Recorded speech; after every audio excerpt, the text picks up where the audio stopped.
저녁 안개가 깊게 내려앉은 숲속에서 한 수행자가 무거운 마음으로 앉아 있었습니다. 그의 눈에는 설명할 수 없는 고통이 담겨 있었습니다. 스승이 다가와 물었습니다. 무엇이 그대를 괴롭히는가? 수행자는 떨리는 목소리로 답했습니다. 저는 왜 같은 실수를 되풀이하는지 모르겠습니다.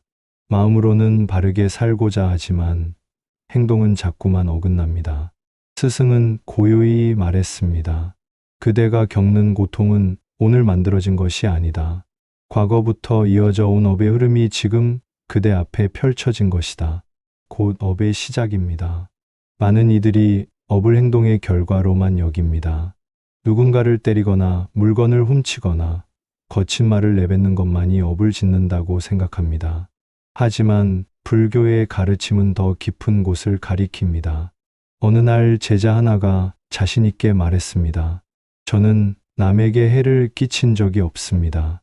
폭력도 도둑질도 험한 말도 하지 않았습니다. 스승은 부드럽게 물었습니다. 그렇다면 그대의 마음은 어떠한가? 마음속에서 누군가를 미워하거나 질투한 적은 없는가? 스승은 고요히 답했습니다. 그대가 누군가에게 불행을 바라는 마음을 품었다면 그 마음 자체가 이미 업의 씨앗이 되어 그대 안에 심어진다. 보이지 않는다고 해서 존재하지 않는 것이 아니다. 업은 세 가지 방식으로 만들어집니다. 몸으로 짓는 업, 입으로 짓는 업, 그리고 마음으로 짓는 업입니다. 이 중에서 가장 먼저 생기고 가장 깊이 뿌리 내리는 것이 바로 마음의 업입니다. 생각은 눈에 보이지 않지만 그 마음이 쌓이면 표정이 되고 말투가 되고 결국에는 행동이 됩니다. 우리가 지금 품고 있는 마음이 곧 우리가 짓고 있는 업입니다. 속으로 누군가를 비난하고 속으로 원망하며 속으로 미워한다면 그 마음은 이미 업의 불씨가 되어 삶 어딘가에서 타오르고 있을 것입니다. 업은 도둑처럼 조용히 다가와 우리가 알아채지 못한 사이 마음의 뿌리를 내리고 삶을 흔들게 됩니다. 선한 행동을 하기 전에, 바른 말을 하기 전에 먼저 자신의 마음을 살펴봐야 합니다. 마음이 맑아지면 행동도 맑아지고 업도 조용히 사라지기 시작합니다. 샵샵 업은 사라지지 않습니다. 한 수행자가 물었습니다. 제가 지은 업은 언제쯤 사라집니까? 이 생에서 참회하면 다음 생에는 이어지지 않습니까? 스승은 조용히 답했습니다. 업은 그대가 멈추기 전까지 그대의 삶을 따라다닌다. 그대의 그림자처럼 그대가 있는 곳이라면 어디든 함께 있다. 업은 불처럼 남습니다. 우리가 지은 한 생각 한 말, 한 행동이 시간이 지나도 사라지지 않고 인연을 따라 다시 피어오릅니다. 누군가에게 던진 차가운 말 한마디, 그 순간은 지나가지만 그 말로 상처받은 마음은 언젠가 비슷한 형태로 우리에게 되돌아오게 됩니다. 이것은 벌이 아닙니다. 되돌아오는 것입니다. 우리가 던진 씨앗이 다시 열매가 되어 돌아오는 것입니다. 업은 쌓이기만 하는 것이 아니라 순환합니다. 강물처럼 생에서 생으로 흘러 우리가 다시 태어난 그 삶 속에서 새로운 모습으로 다시 마주하게 됩니다. 그래서 이번 생에 짓는 업이 그대로 다음 생의 삶을 만듭니다. 지금 남을 비방하고 있다면 그 말은 이 생에서 끝나지 않고 다음 생에서도 사람들의 오해와 냉대를 불러올 것입니다. 법은 공평합니다. 은혜도 되돌아오고 상처도 되돌아옵니다. 지금의 삶이 고통스럽다면 그 고통은 누가 준 것이 아니라 우리가 만든 업이 모양을 바꿔 찾아온 것입니다. 지은 업이 다음 생을 만듭니다. 옛날 어느 마을에 이름 없는 한 아이가 있었습니다. 부모도 없이 절터 근처를 맴돌며 스님들이 나누어 주는 음식으로 하루하루를 버티고 있었습니다. 한 제자가 스승에게 물었습니다. 저 아이는 무엇이 부족하여 이토록 가난하게 태어났습니까? 스승은 조용히 말했습니다. 저 아이는 전생의 부잣집 자식이었다. 가진 것이 많았지만 늘 교만했고 가난한 이들을 무시했다. 탁발하러 온 스님들에게 찌꺼기 음식을 던지듯 건넸다. 그 마음의 업이 이번 생에는 배고픈 몸이 되어 그 음식을 다시 받으며 참회하고 있는 것이다. 아무리 작은 행동이라도 그 행위에 마음이 불순하면 그 업이 다음 생의 모습이 되고 고난이 됩니다. 무심코 던진 말 한마디, 그 순간의 교만, 작은 무시조차 마음의 씨앗이 되어 우리가 다시 걷는 길이 됩니다. 우리는 기억하지 못할지라도 업은 기억합니다. 말로 지은 업은 귀로 되돌아오고 몸으로 지은 업은 상황으로 되돌아오며 마음으로 지은 업은 다음 생의 관계로 되돌아옵니다. 우리는 지금 다음 생의 업을 짓고 있는 중입니다. 말 한마디, 눈빛 하나, 침묵의 방향조차 다음 생을 만드는 원인이 됩니다.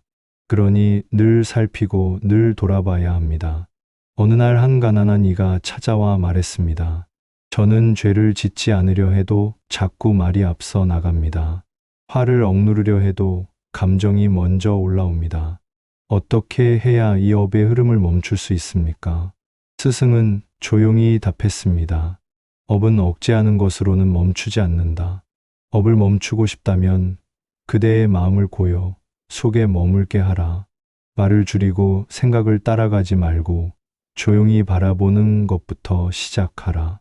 침묵은 업을 끊는 첫 번째 길입니다. 말은 마음의 흐름을 밖으로 드러내는 통로이니 한마디가 업이 되고 그 말은 반드시 우리 삶으로 되돌아옵니다. 한 제자가 있었습니다. 그는 아무리 수행을 해도 업이 줄지 않는다며 좌절했습니다. 겉으로는 고요했지만 마음속에는 늘 많은 비난과 불만이 있었습니다. 혼자 있을 때는 자기 자신을 향해 끊임없이 말하고 있었습니다. 스승이 그를 불러 말했습니다.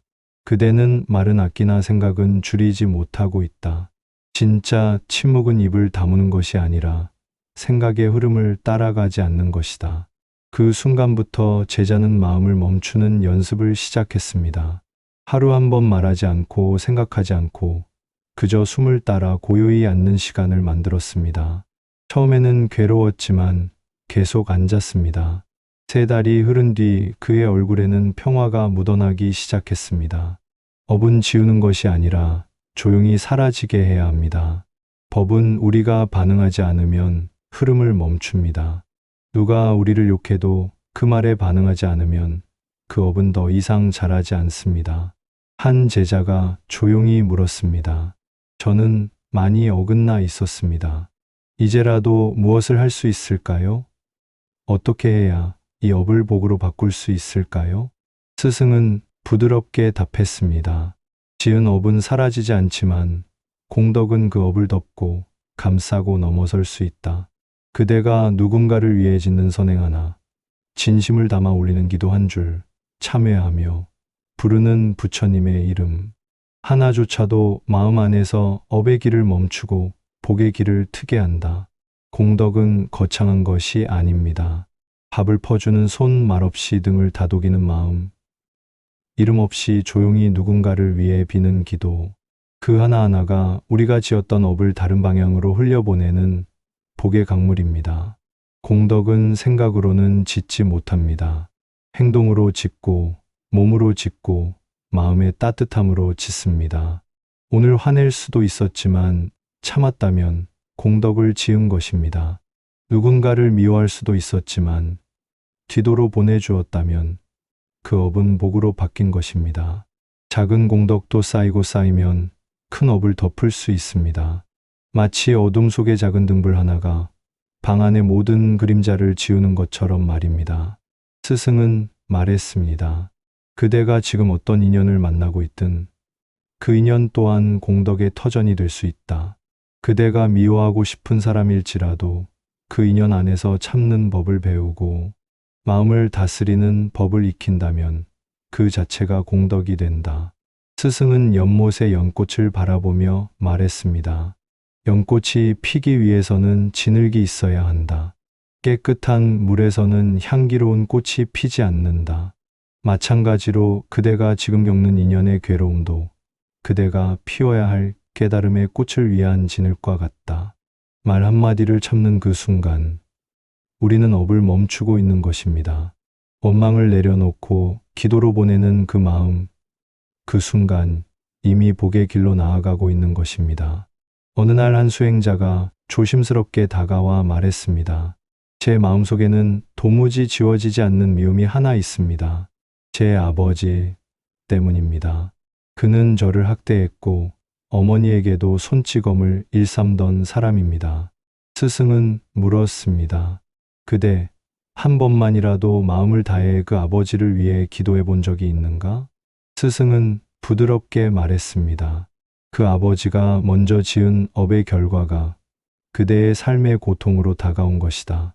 하지만 그대가 지금부터 그 인연의 자비로 응답한다면 그 업은 더 이상 흐르지 않을 것이고 그대의 공덕이 다음 생에 그대를 자유롭게 하리라. 수행자는 그 자리에서 눈물을 흘리며 절을 올렸습니다. 그리고 처음으로 아버지를 위한 짧은 기도를 올렸습니다. 부처님, 그가 어떤 업을 지었든 이제 그 죄가 저에게서 멈추기를 원합니다. 제가 짓는 공덕으로 그 업이 흘러가지 않기를 기도합니다. 그날 이후 그 수행자는 누구보다 먼저 일어나 도량을 청소했습니다. 늘 조용히 남몰래 아버지를 위한 공덕을 한 줌씩 심어갔습니다. 혹시 여러분 마음에도 지울 수 없는 원망 하나 있습니까? 그 원망을 지닌 채 살아가는 삶은 결국 나 자신을 찌르게 됩니다. 그러나 그 원망을 공덕으로 바꾸기 시작하면 그것은 업의 물줄기를 끊고 복의 길을 키우는 씨앗이 됩니다. 어느 날 한 제자가 조용히 찾아와 말했습니다. 저는 사람을 해친 적이 있습니다. 이제 저는 어떤 기도를 해도 어떤 참회를 해도 제 마음속에 무거운 죄책감이 지워지질 않습니다. 스승은 고요한 시선으로 제자를 바라보며 물었습니다. 마음을 닦는다는 게 무엇이라 생각하는가? 모든 죄를 지우는 것 아닐까요? 스승은 조용히 고개를 저었습니다. 죄를 지우는 것이 아니라 그 죄를 넘는 것이 수행이다. 지은 죄는 남는다. 하지만 그 죄를 짓던 그대는 지금 여기에 없다. 그대가 그 죄를 지을 때 그대는 어둠 속에 있었다. 지금 그대는 그 죄를 뉘우치며 빛을 찾고자 애쓰고 있다. 그러니 어둠 속의 그대와 빛을 향하는 지금의 그대는 더 이상 같은 존재가 아니다. 과거의 나와 지금의 나는 다릅니다. 진심으로 참회하는 그 마음 안에서 이미 업은 멈추고 복은 다시 시작됩니다. 한 걸음 한 걸음 지금부터 공덕을 지으십시오. 그 공덕이 우리를 다시 피어오르게 할 것입니다. 스승은 말했습니다. 진심으로 아끼되 흘러갈 수 있도록 하는 것이 가장 큰 공덕이다. 인연은 강물과 같아서 잡으려 하면 흘러가고 흘러가도록 두면 물처럼 그대 곁에 머문다. 억지로 붙든 인연은 다음 생에 또다시 업이 되어 돌아오고 자연히 흘려보낸 인연은 복이 되어 다시 우리를 찾아옵니다. 지금의 인연을 어떻게 마무리하느냐에 따라 다음 생이 결정됩니다.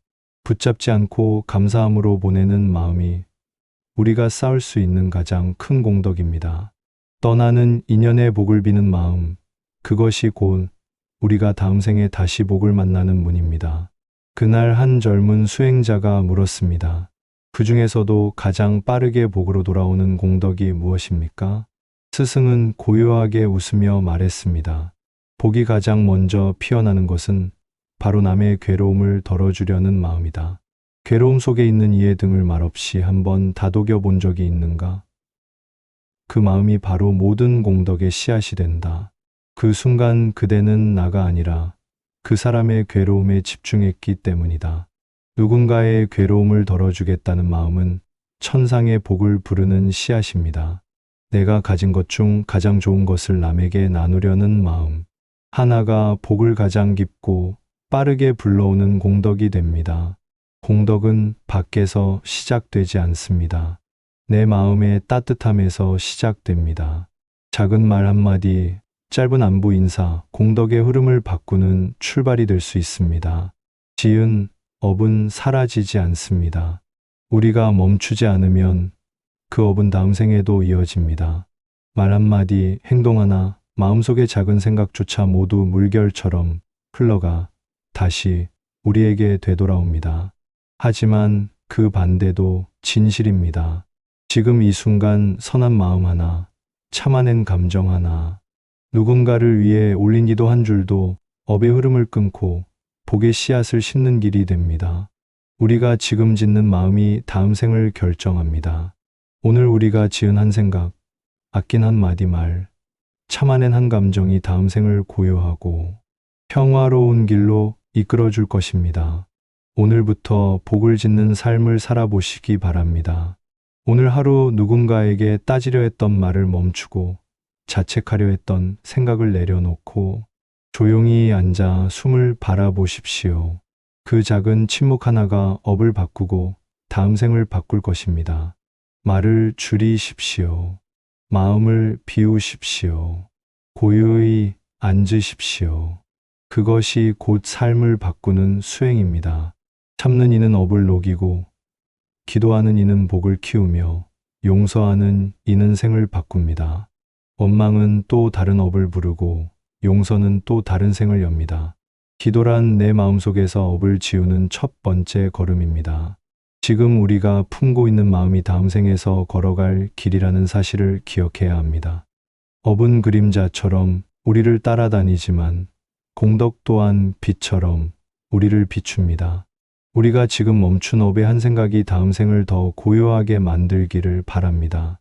우리 모두가 고요한 마음으로 다음 생을 준비하는 수행자가 되기를 바랍니다.